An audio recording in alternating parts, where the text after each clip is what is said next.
रघुनाथ जी से सीखो कि गृहस्थ आश्रम में कैसे रहना है। सीता मैया के बालों में बढ़िया उतनी धोते हैं। तो इंद्र का पुत्र है जिसका नाम है जयंत। सोरपाति सोतधारी बायस वेसा सट चाहत रघुपति बल देखा। इंद्र का पुत्र जो जयंत है, जयंत कौआ का वेश धारण करके आया है।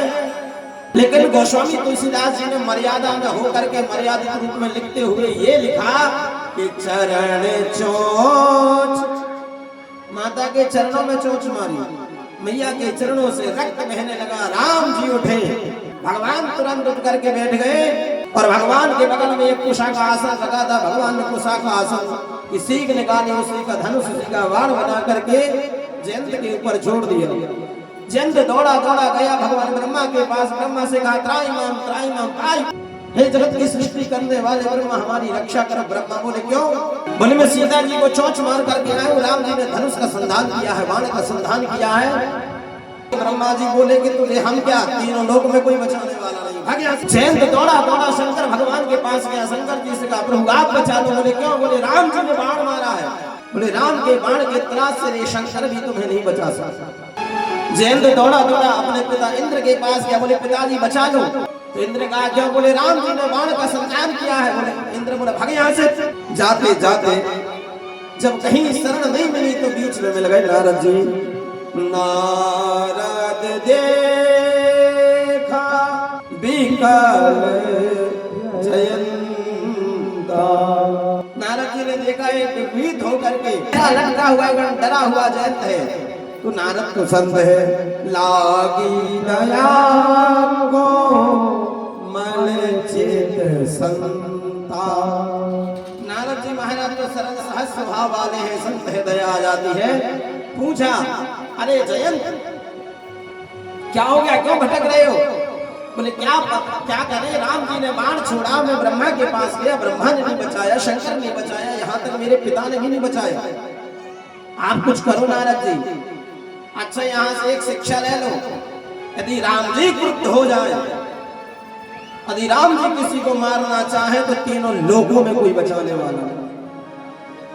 चाहे वो ब्रह्मा हो, चाहे विष्णु हो, चाहे शिव हो, चाहे इंद्र हो, चाहे वरुण हो, चाहे कुबेर हो, विश्व का कोई भी भगवान हो, राम जी के त्रास से कोई बचाने वाला नहीं।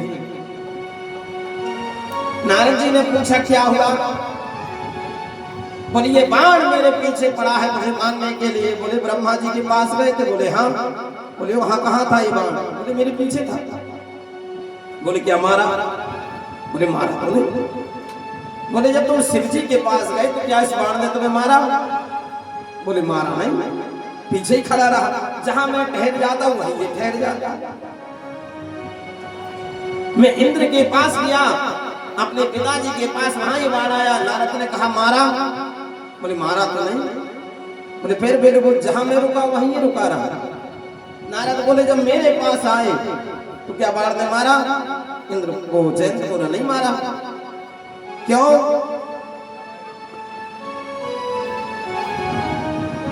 नारद जी महाराज कहते जयंत यदि राम जी के बाण को मारना होता तो कब का मारना। वो मारना नहीं चाहते जयंत, वो तुम्हें शिक्षा देना चाहते हैं। बोले क्यों? बोले तुम क्यों गए थे राम जी के पास? बोले सट चाहत रघुपति बल देखा। रघुपति राघव का, रघुनाथ जी का ये बल देखने के लिए गया था, तो राम जी ने बल दिखाया। प्रभाव देखने के लिए गया था तो राम जी ने कहा जब हमारा छोटा सा सीख का बाण ही तुम्हारा अंत कर सकता है, तुम्हें भयभीत कर सकता है, तो सोचो जब राम जी अपने तरकस से बाण निकालते तुम्हारा क्या हाल होगा। भरत जी ने कहा कि अब क्या करें? जयंत बोला आप ही कुछ उपाय बताओ। बोले अब तो एक ही काम करो, अब रघुनाथ जी के चरणों में जाना और राम जी को प्रणाम करना। और राम जी जब पूछे अब क्यों आए हो, हाथ जोड़ करके राम जी से कह देना प्रभु पहले तो मैं आपका प्रभाव देखने के लिए आया था, पर रघुनाथ जी अब मैं आपका स्वभाव देखने आया। सुना है आप दयालु हो, कृपालु हो, करुणा सिंधु हो। तो जयंत गया तो राम जी ने पूछा क्यों आए हो? तो जयंत बोला प्रभु सत चाहत रघुपति बल देखा। तो राम जी ने पूछा अच्छा बल देखने के लिए आए थे, अच्छा बताओ जयंत हमें कितना बल है, हमें कितना बल है? तो जयंत हाथ जोड़ करके कहने लगा रघुनाथ जी अतुलित बल अतुलित प्रभुताई मैं मति मंद जान नहीं पाई। रघुनाथ जी आप में अतुलित बल है, असीमित है, कोई सीमित नहीं है कि इतना किलो है या इतना कुंटल है। भगवान ने कहा तो ठीक है देख ली अब जाओ, लेकिन सुनो और बैठो, ऐसे नहीं, कुछ तो दंड मिलेगा। बाण भगवान ने छोड़ा तो खाली जाएगा नहीं। तो राम जी ने क्या किया, बाण को एक आंख जयंत की फोड़ दी। ज्ञान विराग नयन मुर्गा, अब बोले तुम वैराग भक्ति से मेरा दर्शन करना, ज्ञान से मत करना, क्योंकि ज्ञान के कारण, ज्ञान में अभिमान होने के कारण तुमने मेरे ऊपर शंका की। जयंत गया